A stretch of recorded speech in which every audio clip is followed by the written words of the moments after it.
In the first scene, a woman named Chase wakes up on an unknown island with a shell in her hand. She doesn't remember anything, including her identity, and is puzzled how she ended up there. Shortly after, we get to know that there are 9 other people stranded on the island with her. All of them are dressed in similar clothes and have no recollection of who they are. Chase first meets a woman named Casey, who reveals that she woke up with a knife. Confused with whatever is happening, Casey threatens to fight, but Chase calms her down and takes the knife away from her. Next, everyone on the island gathers in one place and tries to recall who they are. Eventually, they find their names on the neck labels of their shirts. The group then tries to figure out how they ended up on the island. One of them rules out a plane crash or a ship incident, as all of them are in perfectly good condition. Everyone having amnesia at the same time is also impossible. Maybe they all boarded the same Disney cruise. You can't trust Mickey in 2022. After failing to find an answer, Chase goes around the island in search of clues. She is joined by the macho of the group, Brody, and a talkative guy, Donovan. The trio ends up finding different survival items, including a first aid kit buried under the spot where everyone was lying. Chase and Brody then decide to search for food and fresh water, while Donovan returns to the others to light a fire. After walking for hours through the jungle, Brody and Chase come across a freshwater source, a beautiful waterfall. In the heat of the moment, they also make out. Seconds later, Chase decides that the romance is enough for one day, but Brody craves more and tries to assert himself on her. Enraged, Chase pulls out her knife and threatens to stab him before running away. Elsewhere, Donovan and the others go for a swim in the sea, where they are soon surrounded by sharks. Everyone panics and rushes to the shore, but poor Donovan is bitten and taken away. After a while, Chase and Brody separately arrive at the camp. She accuses him of having bad intentions, but Brody denies the allegation. Before things could escalate, 2 sensible guys, Cooper and Moses, separate them. Like the Red Sea. They then reveal that a shark killed one of their friends. At night, everyone takes a nap, and Chase has a nightmare where she pulls a gun on an elderly woman. Soon, she wakes up in a cold sweat and decides to go for a walk. I gotta stop dreaming about beating up old people. A few meters ahead, she surprisingly comes across a badly wounded but alive Donovan. She immediately alerts everyone, and they carry him back to the camp. There is a trained nurse in the group named Blair, and she starts taking care of Donovan. Later, Brody suggests moving inland to find a better shelter, but Chase and the others feel that they should try and find a way out of the island. As everyone is discussing, the youngest members of the group, Mason and Hayden, reveal that they noticed a pattern earlier. It turns out that each of them were located exactly 39 steps away from one another when they first woke up on the island. On multiplying 39 with the number of people present on the island, i.e. 10, they walked 390 steps and found a signboard that says, "Find your way back." However, the others think that it's a nothing burger, more insane than Hurley's lottery numbers, they say, and return back to the camp. This frustrates Chase, and she smashes her shell in anger. Surprisingly, there is a digital key hidden inside it, which she doesn't notice. The next morning, Chase wakes up earlier than everyone and shockingly notices a tent boat in the sea. She immediately swims towards it, barely escaping the sharks. Inside, she finds multiple suitcases and a backpack with some bullets and a bunch of other items which reference the number 39. An elated Chase then paddles the tent back to shore and hides it. She also hides the suitcases separately, and it's revealed that one of them contains medicine while the other has a locked box. After a while, she joins the others at the camp and watches Casey leave with Brody in search of food. Once deep in the jungle, the two flirt and start making out. Later, they return to the camp and notice a massive storm approaching from the distance. Brody again insists on moving inland, and this leads to a physical altercation between him and Cooper. At last, when the group refuses to follow his orders, Brody leaves for the forest alone. In no time, the storm arrives, and Chase is forced to tell everyone about the tent, where they eventually spend the night. The next morning, after the skies clear, Chase ventures out and finally notices the digital key. She rushes to open the suitcase and finds a revolver inside. Later, the young girl Hayden notices a contrasting change in Casey's demeanor. After she went into the forest with Brody, she presses her for information, and Casey finally reveals that Brody mistreated her. Meanwhile, Chase and Cooper hike up a mountain to get a better look at the island. To their surprise, they come across a huge abandoned hotel with a functional freshwater fountain. Afterwards, they return to the camp, and she takes a shot at Brody again, which leads to another altercation. Fed up with all the torture, Brody decides to stay on his own. That night, Chase again dreams of pulling a gun on the same old woman from earlier. The next morning, everyone wakes up to Brody's dead body. He was killed by the same knife Chase had been carrying around. So, expectedly, they blame her for the murder, despite her best efforts to claim that she is innocent. When nothing works, Chase starts fighting back. It's clear that she is a trained fighter, but Cooper and the others eventually outnumber her and knock her unconscious. In the next scene, Chase wakes up to find herself in a room with a nurse. This naturally puzzles her, and she demands answers, but the nurse sedates her instead. Next, Chase wakes up in another room with a doctor beside her. He reveals that she is actually a prisoner and that they are in a futuristic Texas correctional facility. Chase is then escorted to the prison warden, Mr. Wells' office. Confused and angry, she demands to know why she is in prison and why she was on an island before. Wells doesn't mention the reason for her incarceration, but reveals that the island is actually a computer simulation called I-Land. Whoa, that's clever. The 9 other people there are also imprisoned criminals. Wells further explains that the island is designed to test the criminals and change them for the better through the use of harsh techniques. Anyone who dies in the simulation dies in real life. How does that help anyone? This confuses Chase even more, and she assumes that everything is a lie. But Wells tells her that she can find out for herself when she is sent back to the simulation shortly. Later, she is presented before the members of the Rehabilitation Advisory Board. They again brief her that the program's aim is to give prisoners a second chance at life and see if they repeat their past behavioral patterns, unless they get bitten by a simulated shark and die. One of the advisory members feels that Chase has failed and she shouldn't be sent back to I-Land because of her self-serving and violent nature. At the halftime break, Wells confides in Chase that although he is in charge of conducting this rehabilitation program, he doesn't approve of it. He feels that it's a total waste of money trying to rehabilitate people who frankly don't deserve it. For instance, Brody is incarcerated for forcing himself onto others, but even inside, the rehabilitation program couldn't change him. Wells further reveals that the program is designed to kill anyone who kills others. He also confirms that Chase did in fact not kill Brody, and it was someone else. Before departing, Chase inquires about her recurring dream where she is pulling a gun on an older woman. Wells simply replies that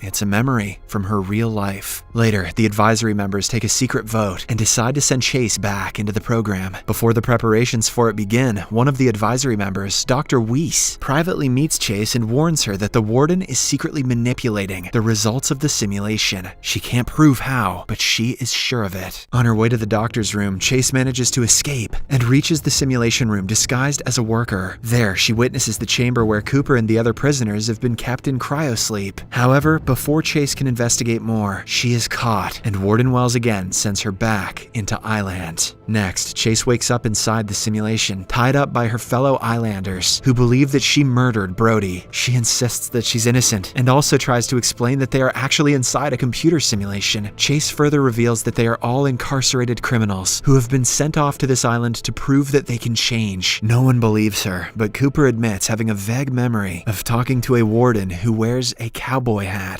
Suddenly, the young girl Hayden has a flashback and remembers the time that got her incarcerated. It turns out she brutally killed her husband, who she suspected of cheating on her. Meanwhile, Chase continues to insist that she's innocent and even accuses one of them of killing Brody. This infuriates the others, and they call her a serial liar, accusing her of hiding things ever since they got to this island. As the group continues bickering, suddenly, 2 new Islanders show up. They introduce themselves as Bonnie and Clyde and claim that they woke up on the other side of the island in an abandoned village. However, when Chase finds their accents strikingly similar to the warden's, she suspects that they have been sent to manipulate the group. As Cooper grills the new Islanders, the outspoken brat of the group, Taylor, remembers that Bonnie and Clyde are actually the names of a famous bank robber couple from the 1930s. Then, Chase points out that oddly, these two haven't said anything about the dead body of Brody, which any normal person would be horrified after seeing. With this, Bonnie and Clyde realize that they have blown their cover. That was quick. And finally admit that they are police marshals, much to everyone's shock. The very next second, Clyde approaches Hayden, stabs her with a knife, and reveals that it was her who killed Brody. It turns out that Hayden committed the murder as she was scared of becoming Brody's next victim. Meanwhile, Clyde explains that before the prisoners entered this program, they signed waivers agreeing to the rules of the program. Now, if they die inside the simulation, they will die in real life. Moreover, if they kill someone inside the simulation, they will be killed in return. Clyde then reveals that they altered everyone's cerebrum, so the prisoners will slowly regain their memories, including why they got incarcerated. separated. He warns them that once they regain their memories, they might want to kill one another for the horrible things they have done in real life. Clyde then turns everyone against Chase, saying she is hiding medical supplies and other items. The plan works, and everyone becomes enraged, so Chase is forced to leave. Before she departs, she hands over the medicine to the group to prove that she's not a bad guy. However, she does not mention the revolver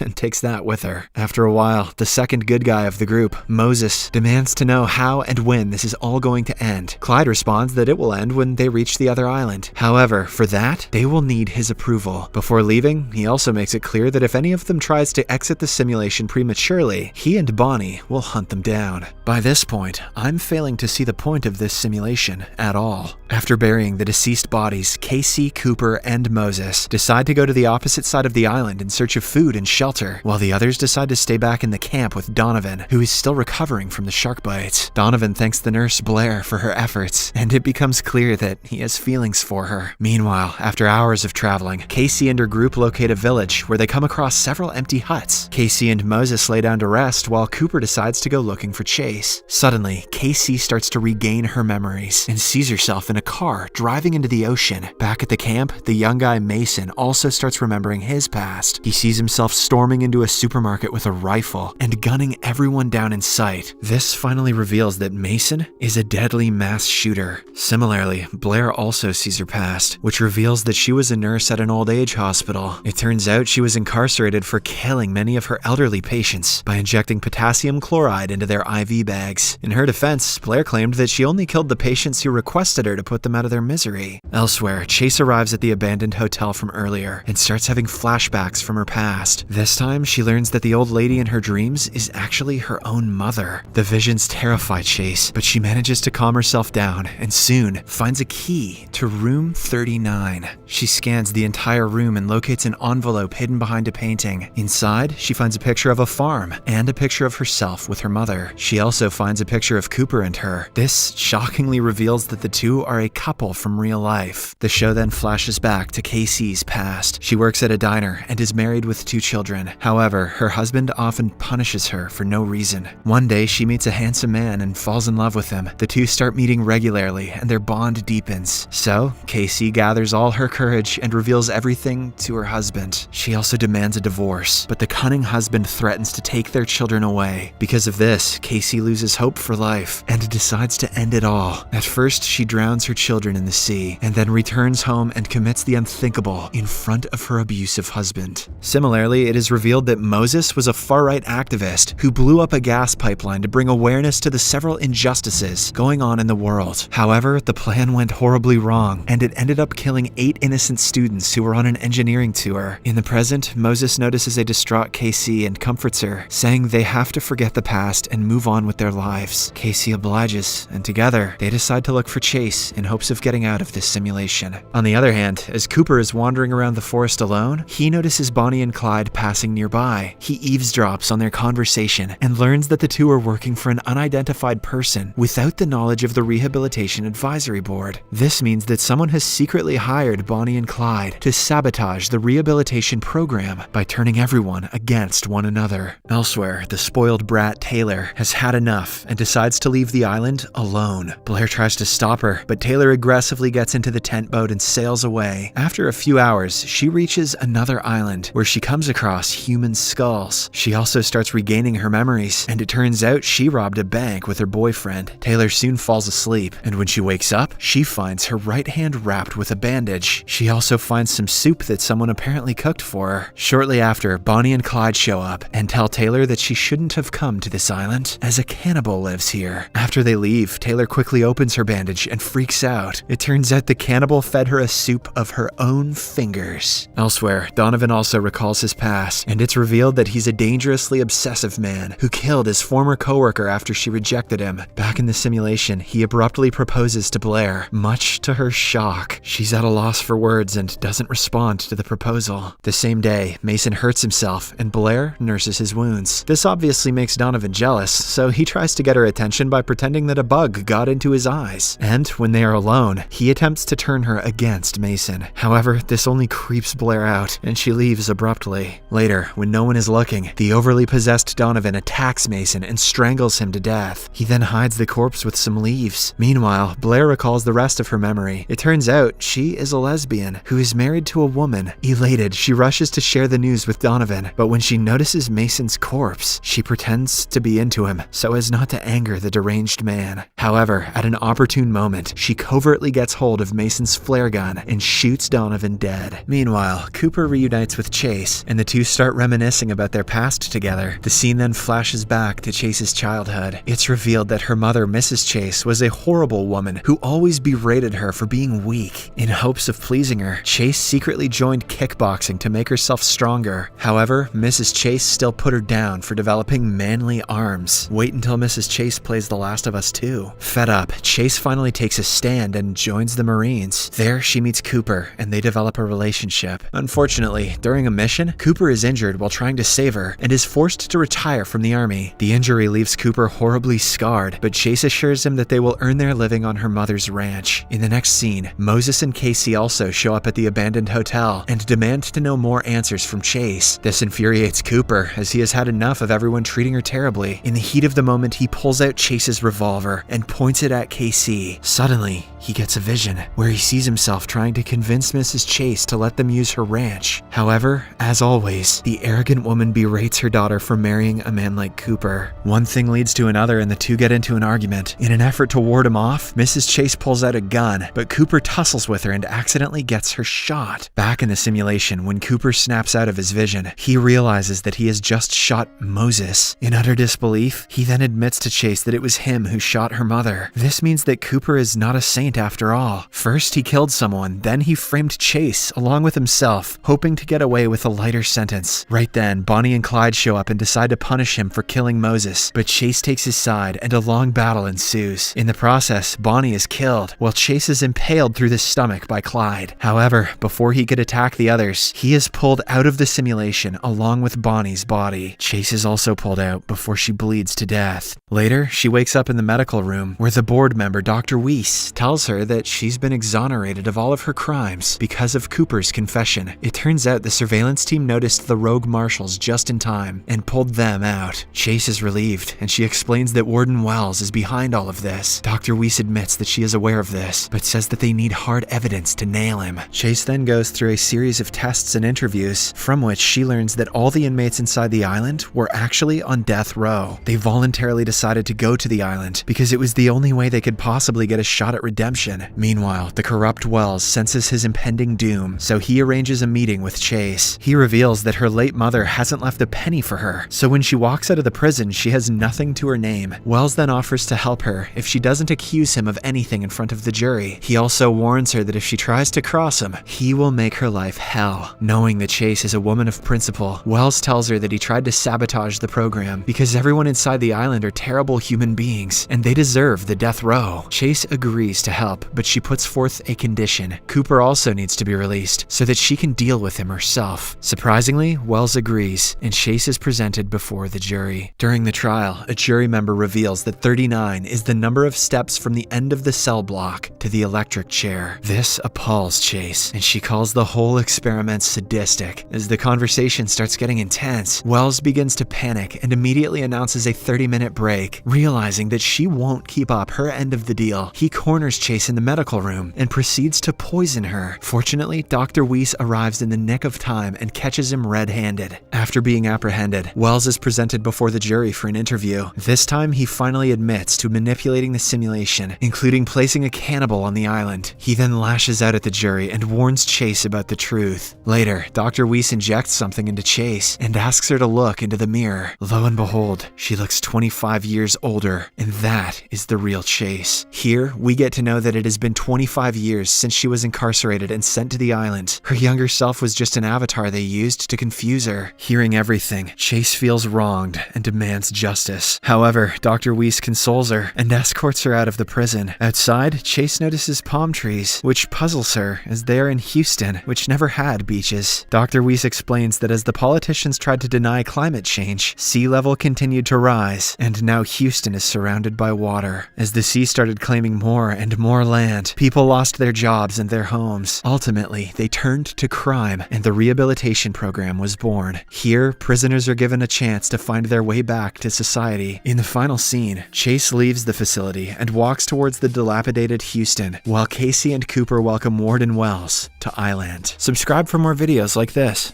turn on notifications, and leave a like to help the channel out. Thank you for watching.